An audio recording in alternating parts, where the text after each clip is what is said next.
And let's now catch up with RT's Alexei Yaroshevsky, who is in Kiev. Now, Alexei, from the embattled streets of the capital there, let's move to the political arena now. Tell us what's been going on then in the country's parliament.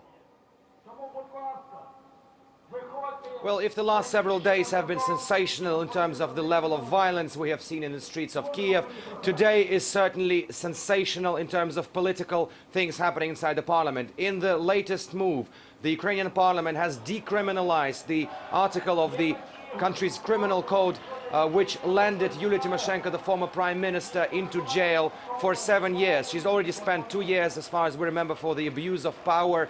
Now, effectively, she may go free. It's really hard to say when that may happen, but it's no longer a criminal punishment for the alleged crimes she committed back in 2009. So this is effectively meaning that might be a chance, as some people are saying here on the ground at the Independence Square, that the future president of Ukraine is now will now be released back from prison. Obviously, this is directly connected to the fact to the new peace treaty which the opposition and the president have managed to sign, which creates a chance for an early presidential election. The date has not yet been set, but now the speculation is rife that this may be between August and December this year, not in January next year as it was supposed to be.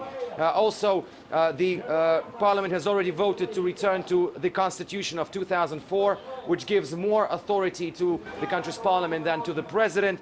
And also, there are many other important laws have been accepted by, passed by the Rada, by the parliament today, such as decriminalizing all those who took part in the protests and aiding the families of those who were injured in those protests from both sides, from the side of the police and the side of the protesters. It's also a meaning that things are looking really grim for the ruling party, because we have already had reports that many deputies, several dozen deputies, have defected from the ruling party to the opposition, and despite what seems to be huge concessions coming from the president, the Independence Square is still filled with people. It's unclear whether they will actually go home, because if we look in a nutshell, they got what they wanted. They will be changing the president sooner than they expected. The government is already down. The parliament may also be changed, and then the constitution of 2004 will be returned. This is something they've been wanting since the very beginning.